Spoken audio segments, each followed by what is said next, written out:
Hi, everyone. Judge Andrew Napolitano here for Judging Freedom. Today is Wednesday, February 12th, 2025. Phil Giraldi joins us now.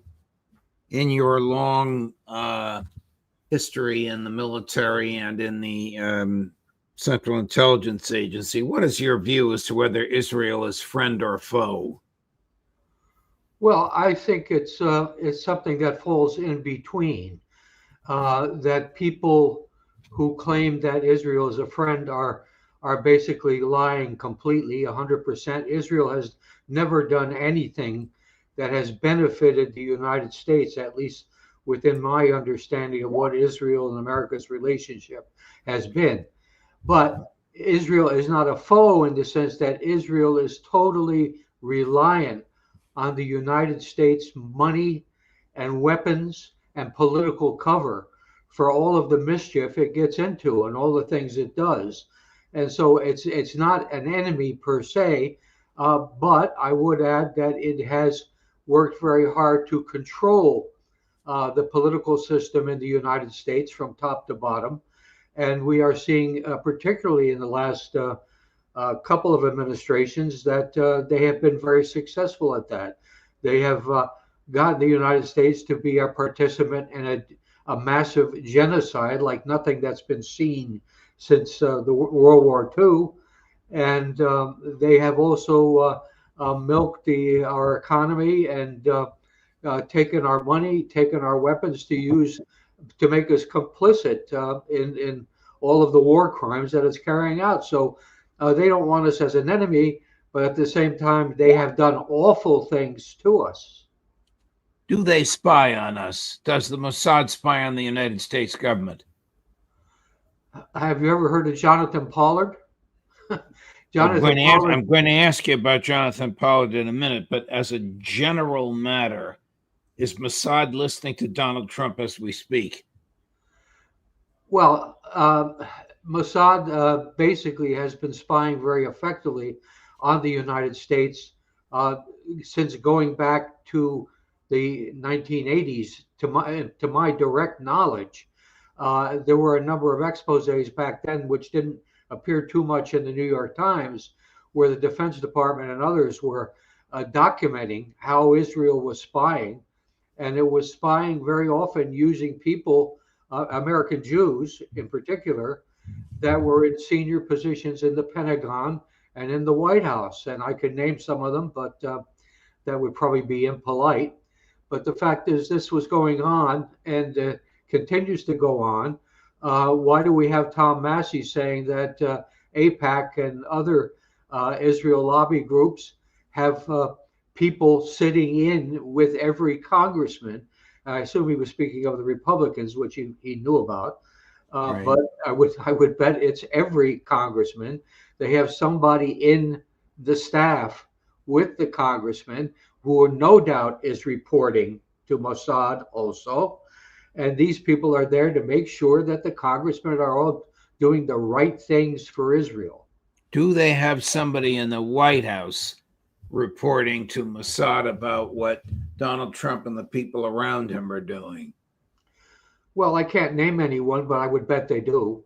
I mean, you have people that have these long, intimate histories with Israel, like Anthony Blinken in the last administration, and and links to Mossad and to Israeli intelligence. I'm sure if we dig a little bit about some of these people that are in the current administration that are so in love with Israel, most of them Christian Zionists, and they, I would bet, are they have a friend over at the Israeli embassy, and gee, we have a cup of coffee every once in a while and chat about things. Yeah, I would bet on it. Tell us about the USS Liberty. The USS Liberty was a United States Navy intelligence ship. Now, an intelligence ship is very lightly armed and has a lot of antennas because what it does is kind of sit offshore in international waters, generally speaking, and monitors radio transmissions and other communications that are taking place on shore. The USS Liberty was offshore in international waters during the Six-Day War in 1967. And when it was there, it was attacked by Israel, and the intention clearly was to sink it. They in their attack they killed 34 American sailors and technicians, and they wounded about 170 others. It was only due to heroic actions by the crew that the ship was saved. And the interesting part was that the USS Saratoga, which is an aircraft carrier, as soon as they heard that the ship was under attack, they launched their planes, and they were called back, by Lyndon B. Johnson. The And President of the United States of America called yeah, them they were back. called back. And then Johnson and the Secretary of Defense together arranged a cover-up. And there has never been a full revelation of what happened that day and who did it and how they did it. Although we know from evidence of technical intercepts that the Israelis were calling the shots on the attack, and they have never been held accountable for it. And Why do you think they attacked an American ship and killed American sailors? There are a number of theories, and of course, we'll never know until the full investigation is ever revealed, if it ever is. But one theory was that they had, in Sinai, the Israelis had surrounded a brigade of Egyptian soldiers. Now we're talking about 5,000 soldiers or so, and they massacred them. They killed all of them. And this was all picked up by the USS Liberty on its communications intercepts. So that's one theory. And there are other theories that they wanted to pretend to the United States that it was Russia, which had a military base near Cairo at that time, that it was Russia who had done it because they wanted the United States to basically knock out Egypt's military capability and the Russians. So there are a number of theories. Tell us about Jonathan Pollard. Jonathan Pollard was a total POS, as the expression goes. He was a what is POS? Piece of shit. Oh, sorry. And he was a technician, a Notre Dame graduate, although he was Jewish. And he was a technician, not a technician, but a civilian employee of the United States Navy. And he got involved with the intelligence side of the Navy, of that job. And from that time on, he was working for Israel. He basically has been accused by people who are in the know, who've seen all the files yet again, that he was the most damaging spy ever to spy against the United States, because he not only stole things about, what the U.S. government was doing, he stole rooms full of information, and also the information. This is the thing: sources and methods. In other words, how does the United States accomplish its spying? Technically, through what cutouts, through what arrangements and stuff like that. He gave all that information to Israel, and believe it or not, some of it wound up in Russia, because Israel was trying to trade with the Russians to get some of its people out of Russia and into Israel. So they had no qualms about giving this information to Russia under those circumstances, and they were also giving information to China in exchange for money. So what became was the worst spy in American history. He was finally caught. He was finally arrested, charged, and imprisoned. After, I believe it was 20-something years, he got out of prison. Well, wait, you say arrested, charged, and imprisoned. He was convicted, was he not? Convicted. I'm sorry. I'm sure. Sorry if I misspoke. But the fact is, he was finally released from prison on condition that he only stay in the United States. He not travel to Israel, because there was concern that there was still intelligence information inside his head that he might be willing to give to the Israelis, and surely would have been.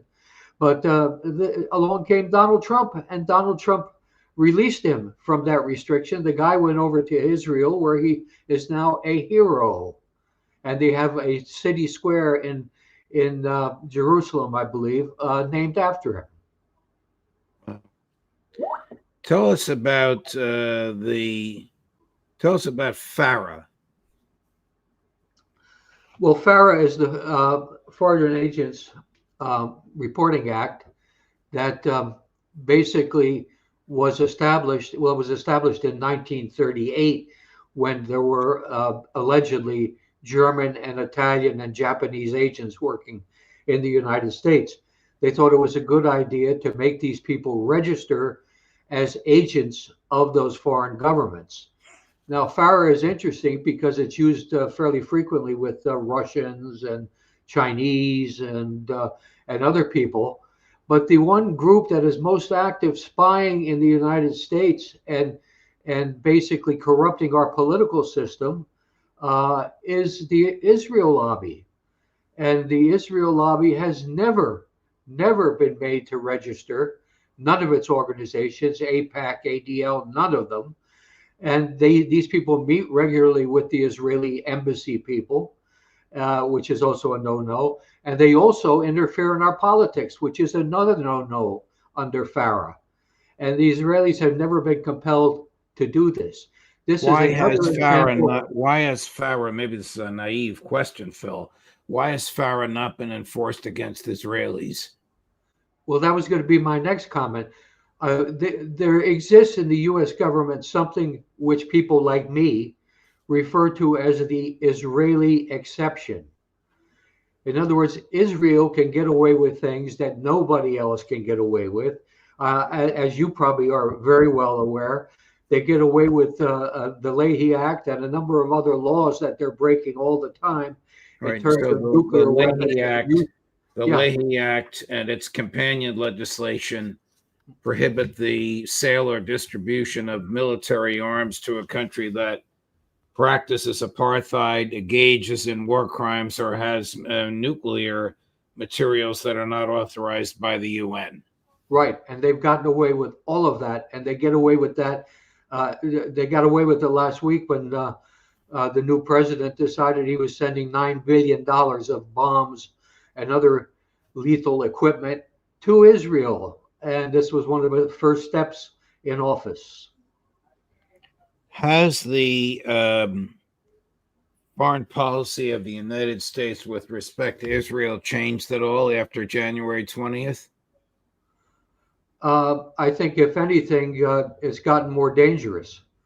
If we take the comments that have been made by Donald Trump in the last 10 days or so, particularly regarding the truce which he had arranged, the first phase of which runs out shortly.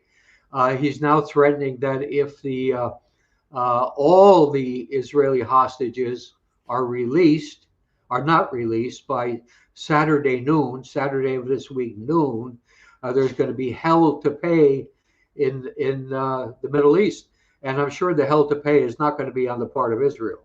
Even though, well, actually, let's run that clip, Chris. The one where he complains about being released in dribs and drabs. I think it's number 7. No, it's not number 7.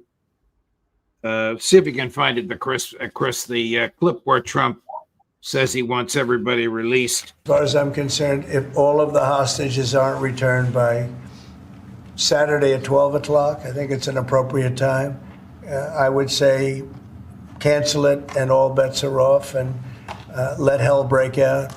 I'd say they ought to be returned by 12 o'clock on Saturday, and if they're not returned, all of them, not in drips and drabs, not 2 and 1 and 3 and 4 and 2. Saturday at 12 o'clock, and after that, I would say all hell is going to break out. And I don't think they're going to do it. I think a lot of them are dead.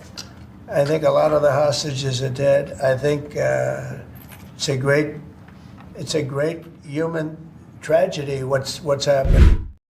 but the 2-1 and 3-4-2, just to paraphrase him, is in the agreement that his emissary personally crafted, and for which he, before he was president of the United States, and probably correctly so, claimed credit. Now, of course, he wants to repudiate that just off the top of his head, coming up with, well, why aren't they all released at noon on Saturday? He must know that that is an impossibility. Yeah, in fact, I'm convinced this was a probability right from the start. You might remember I wrote an article back when this was all taking shape, and I said the interesting part would be to know the side guarantees and assurances that Steve Witkoff, the negotiator, gave to Netanyahu. And one of the side issues that I and a number of others were convinced was in the package was that if Israel could contrive at coming up with a reason, any reason would do, and decided to reopen hostilities, the United States would step aside. So I think that's what we're seeing here. And this is just again one rule for Israel, one rule for everybody else. And the tragedy is the rule for everybody else of the guy who was running for office saying he wanted to make America great again is that the only thing he's succeeding is doing is making Benjamin Netanyahu very happy because he's now going to be able to kill all the Arabs.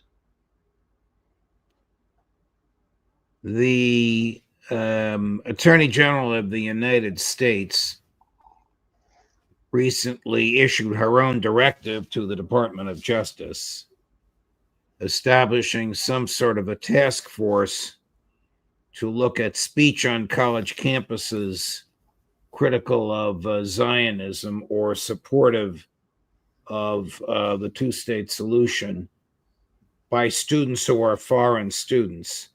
The implication is that if their speech does not please the administration or please the people that donate to the school, they could be deported. Have you ever heard of anything like this? No, and my understanding is from people who have dealt with those kinds of issues in the past is that there's no legal basis for deporting someone because they have exercised free speech in the United States to say something. Well, you're 100%. You're 100% correct. The Supreme Court has been crystal clear that the First Amendment protections extend to all persons in the United States, not just American citizens. Right. So they could no more deport those people than they could deport you or I or the millions of people that are watching us. But bear in mind that this Anti-Semitism Awareness Act is seeking to criminalize as hate crime any criticisms of Israel.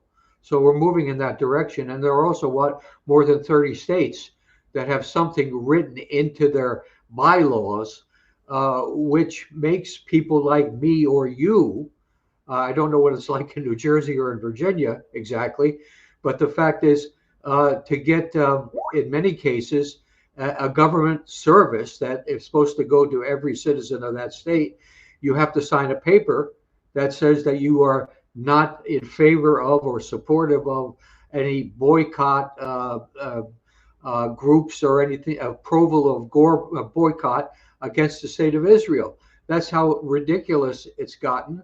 And again, this is one rule for Israel and no similar rule for anybody else. This only applies to Israel.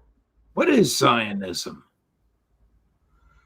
Zionism is the militarized form of Judaism. And I would not even say that because, as you well know and I do, there are many fine Jews out there that are very strongly working, in fact, on your programs, against what is going on in Gaza. So there, Code Pink is another group of Jewish, mostly Jewish, that works very hard. They've been out demonstrating while Netanyahu was here last week. So there are a lot of these good people, but the idea of Zionism is that this is a Jewish state. That's the Jewish part of it. That's the justification of it. But the fact is, it's a militant state that sees itself as an apartheid state in which uh, Judaism becomes the restricting element. But the fact is, as we can see from what the Israelis have been doing, this is a state that people are coming out lately saying this is an awful lot like maybe Nazi Germany. How would we put a stop to this, aside from having a president with a backbone and devoted to the United States of America and not to another country? Well, the way to put the quickest stop to it would be to stop the huge political donations that come from a bunch of Jewish billionaires that support these groups that are interfering with our politics and basically supporting everything Israel does. And we stop this flow of money, and it would be a great thing to do for the United States. But of course, that's something that we are told is legal, that the Supreme Court legalized this, and the rest of us are just going to have to put up with it.